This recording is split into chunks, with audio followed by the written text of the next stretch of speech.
Assalamualaikum warahmatullahi wabarakatuh. Di sini saya akan menampilkan performa yang dilakukan oleh teller dalam melaksanakan transaksi setor tunai. Assalamualaikum, selamat pagi Ibu. Dengan saya Heni, ada yang bisa saya bantu? Setor tunai boleh saya terima slip penarikan dan buku tabungannya. Dengan buku tabungan Ibu sendiri ya Bu, atas nama Ibu Linda dengan setor tunai sebesar 2 juta rupiah. Mohon ditunggu sebentar ya Ibu, transaksinya akan segera saya proses. Ini Ibu, transaksinya sudah saya proses, mohon dicek kembali Ibu. Ada lagi yang bisa saya bantu Ibu? Terima kasih kembali. Assalamualaikum, selamat beraktivitas kembali. Nah, untuk soal yang nomor 2 mengenai hal apa yang ada di benak masyarakat ketika mendengar kata bank. Nah, ketika masyarakat mendengar kata bank, tentunya bank itu identik dengan uang. Nah, ketika berkaitan dengan uang, bagaimana masyarakat itu pikirannya itu bagaimana mendapatkan profit atau keuntungan sebesar-besarnya, karena dari tugas bank itu tadi untuk menghimpun dana dari pihak yang surplus ke defisit. Jadi ketika memiliki uang yang lebih daripada untuk disimpan di rumah, lebih baik untuk bisa diproduktifkan dengan cara investasi di lembaga perbankan. Nah, untuk soal yang nomor 3 mengenai anak tangga yang menjadi kesuksesan dari marketing perbankan, itu ada 4, yaitu tips and trick dari marketing perbankan itu ada 4. Yang pertama itu harus memiliki keterampilan dasar. Nah, keterampilan dasar di sini memiliki teknik komunikasi yang baik terhadap nasabah. Artinya, dalam menawarkan produk itu harus secara mempengaruhi nasabah itu harus secara baik untuk bisa nasabah itu bisa yakin terhadap apa yang kita tawarkan. Sedangkan untuk yang kedua, yaitu tips yang kedua, yaitu memiliki relasi atau jaringan yang besar. Nah, ketika memiliki relasi yang kuat, tentunya itu akan memudahkan dalam mencari nasabah. Berbeda dengan marketing perbankan yang tidak memiliki relasi. Nah, tentunya dia itu akan sangat sulit untuk bisa mencari nasabah. Dan juga untuk tips yang ketiga, yaitu seorang marketing perbankan itu harus memiliki pengetahuan tentang produk. Artinya harus menguasai produk, di mana saat menawarkan itu akan sangat lucu jika seorang marketing perbankan itu tidak paham akan apa yang dia tawarkan. Dan juga seorang marketing perbankan juga harus merekomendasikan ketika ada calon nasabah yang bingung untuk berinvestasi di menggunakan akad apa.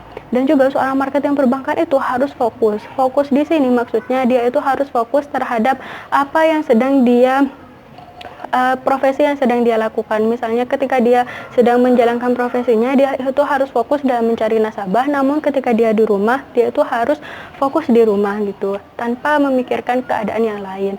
Untuk kesuksesan di marketing perbankan dikatakan sukses apabila seorang marketing perbankan itu mendapat kepercayaan dari nasabah. Karena jika seorang marketing perbankan itu mendapat kepercayaan dari nasabah, nasabah itu akan loyalitas terhadap dia. Ketika nasabah loyal, nasabah akan merekomendasikan produk dia itu kepada teman dekatnya, kerabatnya, atau orang-orang di sekitar dia. Nah, selain itu, jumlah nasabah itu juga akan berdatangan kepada marketing perbankan itu tadi. Dan juga semakin banyak jumlah nasabahnya, juga semakin banyak dana yang terkumpul di lembaga perbankan itu tadi. Nah, untuk soal yang nomor 4 mengenai kelebihan dan kekurangan dari ketiga profesi yang ada di perbankan, baik itu dari teller, customer service, dan juga satpam. Yang pertama dari teller, baik dari kelebihan dari teller, yang pertama gaji teller itu besar, yang kedua teller itu memiliki jaminan asuransi yang diberikan oleh perusahaan, yang ketiga teller itu mendapatkan bonus dari kantor. Dan juga kelemahan yang dihadapi oleh teller, yang pertama teller itu harus cekatan, dan juga saat melayani nasabah itu juga harus teliti. Artinya dalam melayani nasabah itu jika ada kekurangan, dia itu harus bertanggung jawab terhadap transaksi yang dia lakukan. Serta teller itu harus senyum, sapa, salam dan kepada nasabah. Artinya meskipun dia itu sedang dihadapi oleh masalah yang terjadi di keluarganya, dia itu harus tetap melaksanakan senyum, salam, sapa kepada setiap nasabah. Karena tugasnya itu tuntutan dari kantor. Dan juga teller itu juga memiliki quality time dengan keluarga itu berkurang, karena dalam satu hari itu, jika transaksi dalam satu hari itu belum selesai, dia itu belum boleh pulang. Jadi harus diselesaikan di kantor terlebih dahulu. Nah, untuk profesi yang kedua yaitu ada customer service. Untuk kelebihan dari customer service itu, kelebihan yang pertama, gaji customer service itu lebih besar daripada gaji seorang teller. Yang kedua, customer service juga mendapatkan asuransi, juga mendapatkan asuransi diri, asuransi kesehatan dari perusahaan, dan juga customer service itu mendapatkan bonus yang besar dari perusahaan. Namun kekurangan dari customer service itu harus menyimpan baik-baik dana berkas-berkas dari data nasabah. Jika ada yang kurang, customer service itu bertanggung jawab untuk menghubungi kembali nasabah yang data-datanya itu jika ada yang kurang. Juga customer service itu selain bertatap muka langsung dengan nasabah, customer service itu juga melayani jika ada komplain dari nasabah. Jadi harus siap dengan berbagai macam karakter nasabah, baik itu yang baik dan juga yang tidak. Dia itu harus tetap sopan dan senyum meskipun ada nasabah yang kurang baik. Dan juga customer service itu harus menguasai produk. Artinya jika ada nasabah yang bingung, dia itu bisa merekomendasikan produk untuk bisa yang sesuai dengan apa yang dia butuhkan. Sedangkan untuk profesi yang ketiga yaitu satpam. Satpam di lembaga perbankan memiliki kelebihan yang pertama.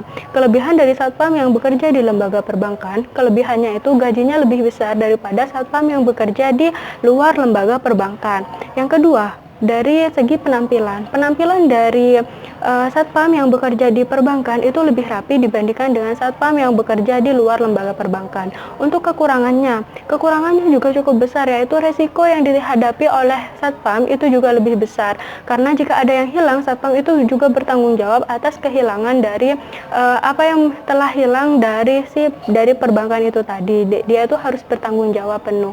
Dan juga quality time dengan keluarga itu juga berkurang, karena harus melaksanakan tuntutan pekerjaan.